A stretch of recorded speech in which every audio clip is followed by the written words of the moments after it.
Okay, welcome back, everyone.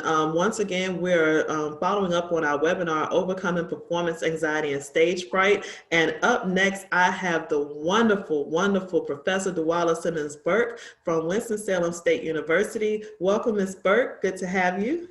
Thank you. Thank you, Dr. Price Brock. I'm pleased to be here. Thank you for asking. Indeed. Tell us a little bit about yourself. Well, I'm originally from Georgia, but I got my formal education undergrad at Hampton. It was Hampton Institute, now University. I studied under the wonderful professor and maestro, Dr. Roland M. Carter.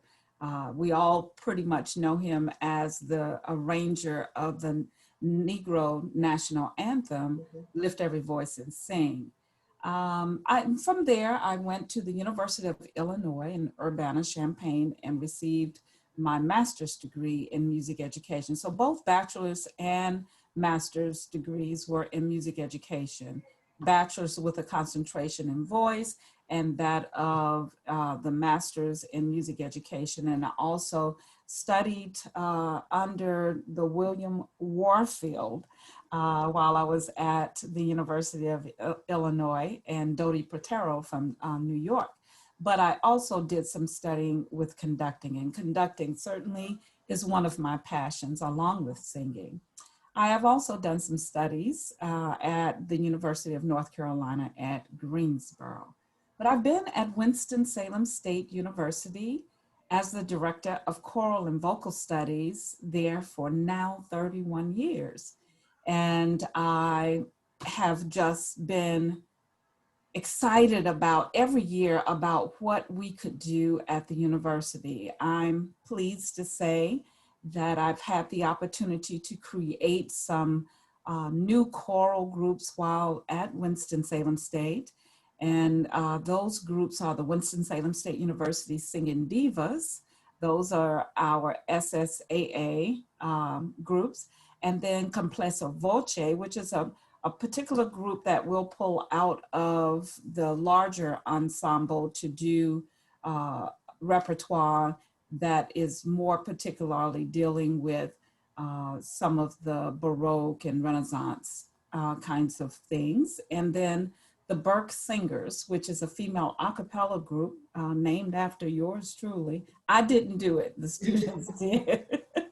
But we focus on social justice mostly within the Burke Singers. And the fourth chorale at the university, of course, is the Grammy-nominated Winston-Salem State University Choir, also known as the WSSU Singing Rams.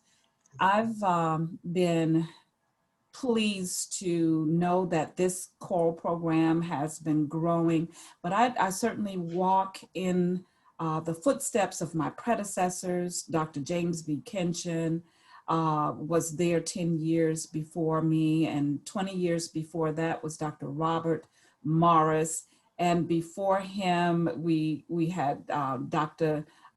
Pamela Dunstan and so many others who had really blazed the trail.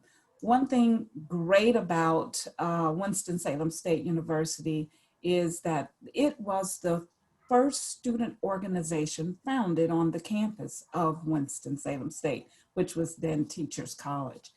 And we have such a rich history and choral background at the university. So I'm there, but I'm walking in some shoes of great people. I also like that we have been able to teach outside of the four walls of the university and expose our students to so many things. My choirs have been able to perform with local and regional and world symphony orchestras. We are sought after for our performances of master choral works, social justice, spirituals, and world musics. And we have been able to perform on national stages such as Carnegie Hall, the Lincoln Center for the Performing Arts. One of our highlights, I posted a memory on one of our social platforms just yesterday was when I was able to take our students to South Africa. We've performed in Cape Town and Johannesburg, South Africa. The Burke Singers have been to Accra, Cape Coast, and Kumasi, Ghana. The choir has also been and recorded in Prague, Czech Republic. I could go on. So you see, I've had a long and rich history at the university, but the biggest thing is the kind of students that come to that university and want to do something that they've never done before. So they come with a willing spirit and heart. And I guess that's me. So that's where I've been the bulk of my life, is here at Winston-Salem State University. Indeed. Thank you. That is amazing. And I learned so much in your introduction, from Hampton University, Hampton Institute. I remember I attended the Hampton Institute Laboratory School when I was 3, from ages 3 through 5. So definitely, you brought it home for me there. And then talking about your passion for conducting, I just remember watching you, whether it's at your rehearsals or whether it's at IMA, and just how you bring anything you touch, whether it's a warm up or a piece for the performance, you just bring it to life. So that is amazing. And just the resume of your ensembles and the university choir is phenomenal. So of course, we'll definitely talk about that more. Now, thinking about your university choirs and yourself, I know that you've been called upon a lot of times to sing at various events or to lead and orchestrate various events. Just thinking about your personal performances and the performances of your choirs and ensembles. Has there ever been a time where you or your students have dealt with performance anxiety or stage fright? Or if you're in the middle of a performance, have you ever had to come to a complete stop? And if so, what are some things that you all have done to kind of manage or overcome that moment of anxiety or stage fright? Wow, that's a lot. That's a lot within that question. Have I personally, as a singer, dealt with stage fright? I think the very first time that I dealt with it was my senior recital at Hampton. Even though I had performed years prior to my senior recital, I was privileged enough to be a soloist in the Hampton Institute Concert Choir. So many times, and I was a student conductor under Roland Carter, Dr. Roland Carter then. And yes, I had performed many times, but for some reason, this culminating activity called the senior recital was the first time that I had experienced performance anxiety. I did not know it was performance anxiety because all of the things that you tend to do to help get rid of those anxieties I had done, actually had gone through our dress rehearsal the day before with Dr. Carter. And it was just one of those things where he said, well, we don't need to sing through all of this. He said that you sound like you've got it under control. That's good. We went through all of that. My professor of voice at that time was Dr. Sheila May, who's now the chair of the department, and she agreed that everything was fine. So I had no reason to believe that this anxiety was going to creep up on me at all. I went to my dormitory room and I called my father at that time to ask what time he was going to get here for the recital the next day. And after that telephone call, for some reason, this anxiety hit me. It really did. Immediately, where I was talking from now, I was immediately hoarse. I lost my voice. Wow. I lost my voice right away. And I don't know why, even to this day, other than I believe it was performance anxiety. Everything was going well. I had practiced and all of that. So for some reason, it crept up on me. And so I was actually trying to treat symptoms, had gone to the doctor and told him what I needed to do. I called Dr. Carter and whispering to him to say, I don't know if I'm going to be able to sing tomorrow. Well, his advice to me was, I don't care what you do, you get yourself in that dress and you get on that stage because I'm only playing tomorrow. Mhm. So I went through the night just humming and just trying to see if the voice would come. And long story short, up until the time I walked onto the stage, there was no voice. There was no voice. And so I was just going to try to open my mouth and hope and pray that the voice came out. And actually it did. So it was just following through. Mhm. What happened in between that time, I have no clue. But what I did decide at that moment was a senior recital is a culmination of all the work that you had done your 4 years or 4+ years at the institution. And so that's a big project. And I thought that there probably should have been another recital prior to that that gives you the feel of what you have to go through. Because at Hampton, I'm not quite sure if any other universities do this, and they very well may. I know in graduate programs they do, but we had to put our whole program together. We had to even outline the program. We had to do our own translations. We had to we did at that time have a print shop on campus, so we didn't have to leave the campus, but we had to work with the persons in the print shop about your program. You had to put together your reception. It was almost like planning a wedding, and you had to be the responsible person for doing that.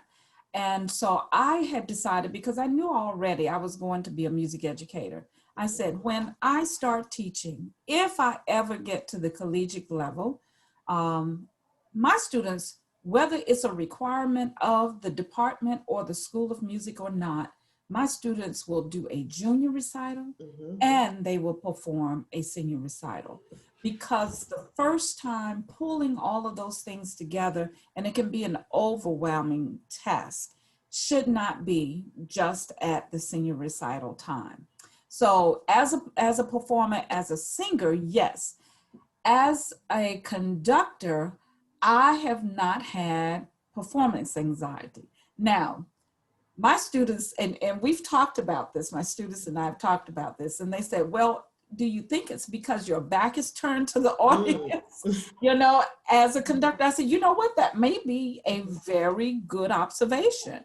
I don't know, but I'm not nervous at Mhm. all when I'm conducting, Right. which is another reason why I just believe that's what I was, born to do.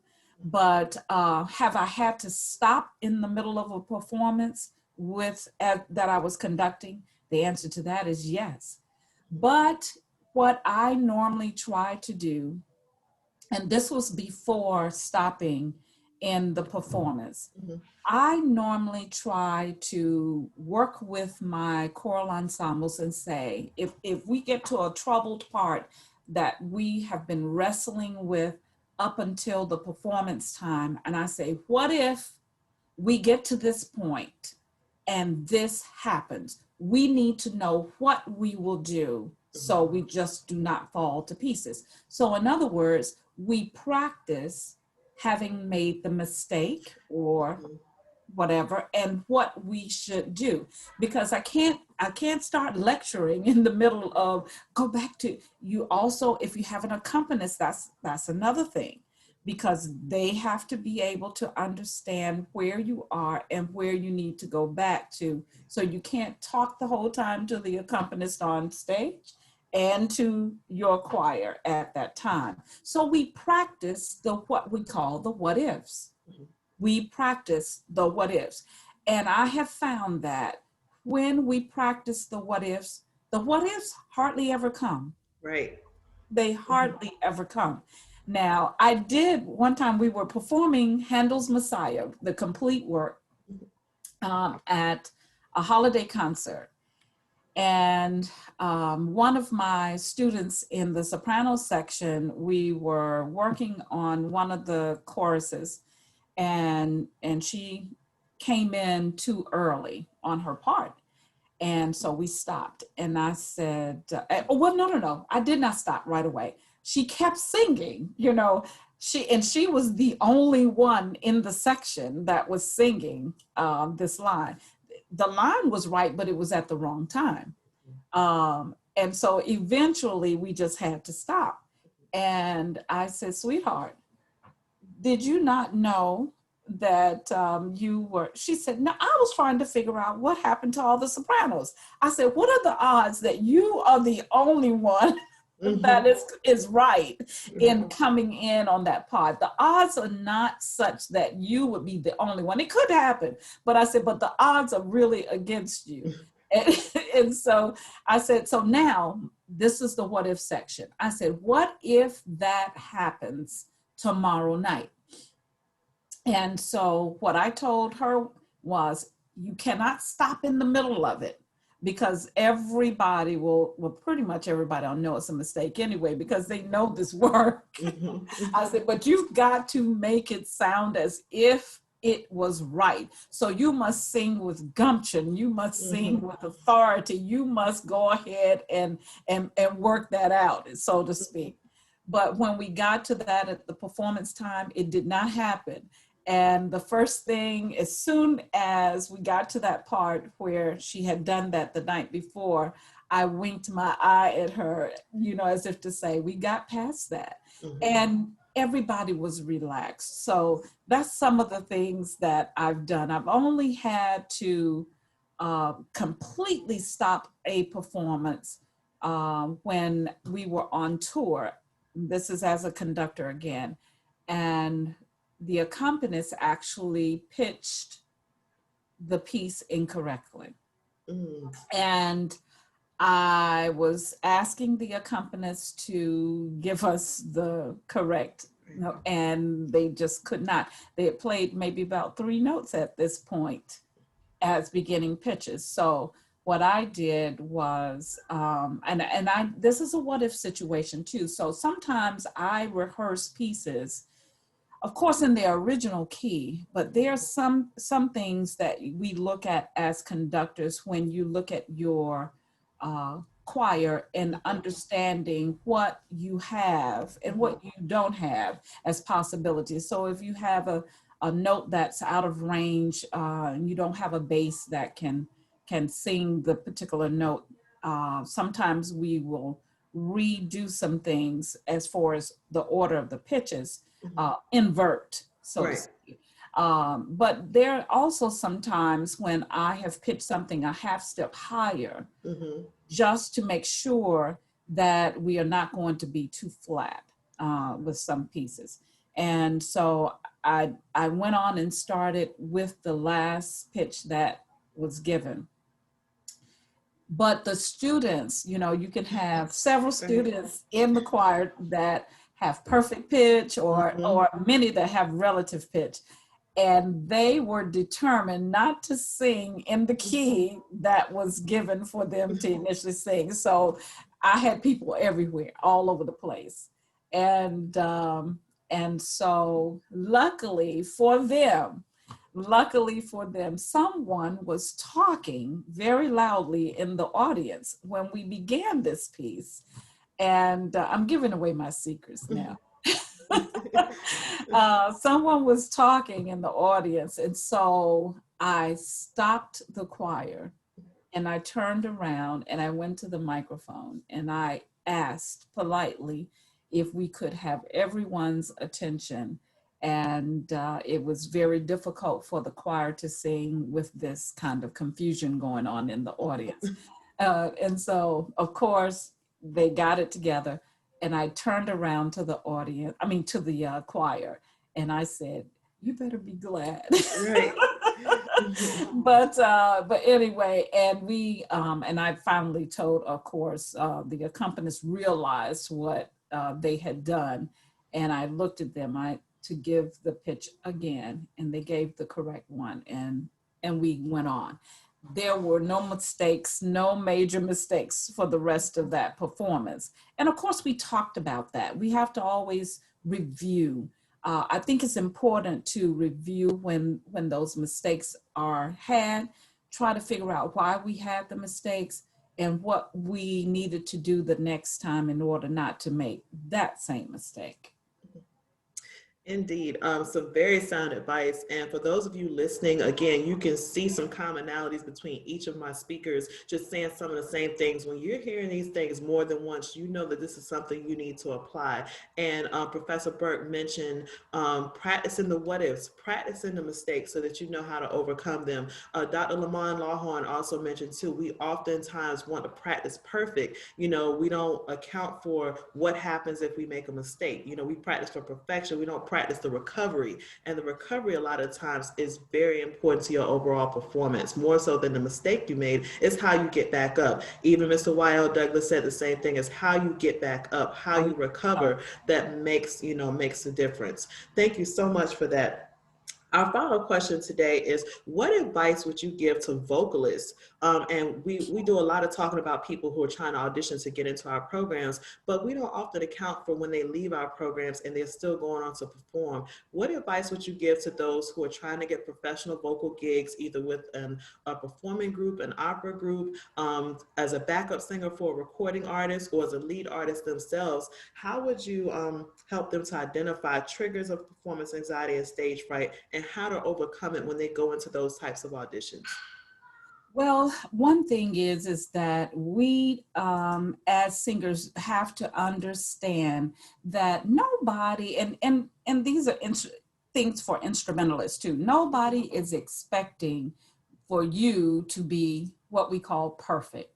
Nobody is expecting you to be perfect. So, making sure that you understand that performance anxiety can prevent you from doing exactly what you enjoy and can affect your career. So if you realize that those things can happen, then you can approach them and decide how you are going to handle them. Some of the symptoms, some people and students alike have asked, well, what are some of the symptoms? I know this happens to me and this happens to me. And I said, all of those are symptoms. You actually can have a racing pulse and rapid breathing. You can get the dry mouth and a tight throat because you're trying to swallow, you're trying to lubricate in the midst of the dryness in the mouth. You can have trembling hands and knees, and your lips are trembling. Even your voice begins to tremble when you have this anxiety. Sometimes I've witnessed students having sweaty and cold hands and nausea. Sometimes it just makes them feel very uneasy, and you have a very uneasy stomach. And a lot of times your vision changes because you are feeling faint-like. But simply put, stress and your anxiety can stop you from being your best self. So some of the advice that I would give to those that are getting prepared for graduate programs or even professional gigs is, number one, the number one thing is to be prepared. Be prepared. And how do you do that? Practice, practice, practice. Now, making sure that your practice is looking at what the goal should be. Now, one saying that my students know that I have is, practice makes not perfect, practice makes permanent. Mm-hmm. Practice makes permanent. And so if you are practicing incorrectly, it's going to be permanently incorrect. Right. So making sure that you are doing the things that your applied professors have taught you to do, and they should not be asking you to do that all the time. You should be really enhanced to making certain that happens. A lot of times we forget that the things that we put on the inside of our bodies can also have an effect on what it is that we are doing. So I would encourage you to limit your caffeine and sugar intake, especially on the day of the performance, but leading up to the day of the performance. Eat a sensible meal a few hours before. Now, that's something that I have to make sure that I do, because I'm ripping and running so much trying to get prepared for the performance that I forget to eat. But you cannot forget to eat, but eat a sensible meal a few hours before you perform so that your energy is up and you don't get hungry in the midst of your performance. Can that happen? Yes. Have I heard that happen? Yes. You can have a stomach growling in the middle of your performance. A low-fat meal, which can include what we call complex carbohydrates, or maybe a whole grain pasta. Lentil soup is one of my favorite things to have. Some yogurt or beans and rice. Some of those things are really, really good choices. And also shift your focus off of yourself and the fear that you have. Find the enjoyment in what it is that you are doing, so that you are providing the enjoyment to those that are the spectators or the listeners, those that are adjudicating. Try to close your eyes and imagine, actually, if you can imagine the audience laughing.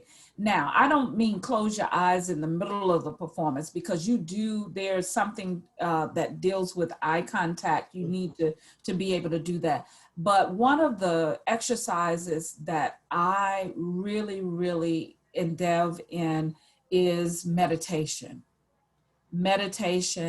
And something called biofeedback. And biofeedback is this idea of harnessing the power in your mind and becoming aware of what's going on in the body. I don't know about all programs, but I know that singers actually should take anatomy, because you should understand that your voice is everything that you are of your being. So you need to understand that you have the power through your mind to control what's happening on the inside of your body. And more importantly, that you can gain and control over even the health of your body. So several things that you can do with this thing called biofeedback therapy is deep breathing. So you've got what we call progressive muscle relaxation, where you're alternately tightening and then relaxing those different group muscles. Then what we have is called guided imagery, where you're concentrating on a specific image or a color or a texture. So one of the good examples would be the texture of an orange, understanding that it's just not that smooth surface like. So understanding and concentrating on that, and then focus your mind to make you feel relaxed. Mindful meditation. So concentrating on this guided imagery. Anytime I get uptight about anything, the first place I think about is my happy place. And my happy place is Hilton Head Island. Yes, okay. I cannot wait until I can get there. So that's my happy place. I can't say Hilton Head without smiling, because I know the happiness that it brings. So for professional, semi-professional students that are getting ready to go into or audition for masters or professional certificates, I say get a regiment that calms you, that controls those nerves, because you're going to have them. You just have to be in control of them and make them work for you, not against you. Indeed, wonderful. And again, like I said, connecting to other panelists. Now, mind you, none of my panelists have had previous conversations with each other. They didn't even know who they were. But just something you mentioned about, liking your piece or being in tune with your piece. I remember Mr. Banks said, so you need to be in love with your piece or in a strong like with your piece, because it makes you connect better with it and it provides a better experience for your audience as well. But having that connection with your piece and knowing your piece through and through, you're able to navigate it and kind of alleviate some of that stress. So that is simply amazing that the audience, you all are getting a chance to hear some similar perspectives from different professionals all across the world, and they're all honing in on the same key tips that can help you to overcome performance anxiety and stage fright.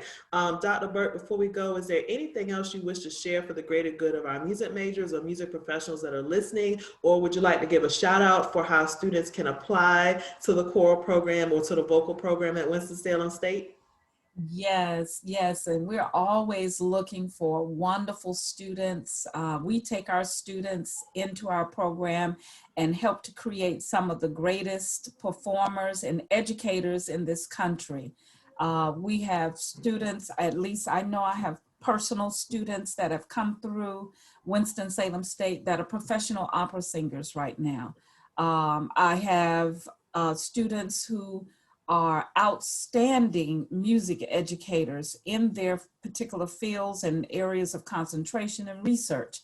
So historically Black colleges and universities is a place, is certainly a strong place of consideration because we have students who have matriculated through these programs and who have gone on and become the best of the best. So we would love for you to consider Winston-Salem State University. You certainly may tune into our webpage at www.wssu.edu and go into the College of Arts and Sciences and then the music program. Our chairman of the department is Dr. Myron Brown. And again, you can also look me up, Dwala Simmons-Burke, and my email address is burkedw, that's BURKEDW, at wssu.edu. Certainly, if you email me there we do have a form which you can complete. And if you go on our webpage, in the Department of Music in the choral area, there is a form that you complete. It would take no more than about 2 minutes, and it comes directly to my email, and I will get right back in touch with you. We are looking for some great educators, and we're looking for some excellent performers. We have degree programs in music education, music, and music business. So if you're looking at any of those programs, Winston-Salem State University is the place for you. Indeed, thank you. And for those of you who are listening around the country, Winston-Salem, North Carolina is a very beautiful place to study and to live. So definitely something for you all to consider as you're looking to further your education after high school or looking to go back to school as well. For those of you who may not have finished your degrees and want a chance to go back and complete it. Thank you, Ms. Burke, again for being with us today. Ladies and gentlemen, stay tuned. We have a few more people to interview for this series, and I hope that you will continue tuning in. Thank you so very, very much. Thank you.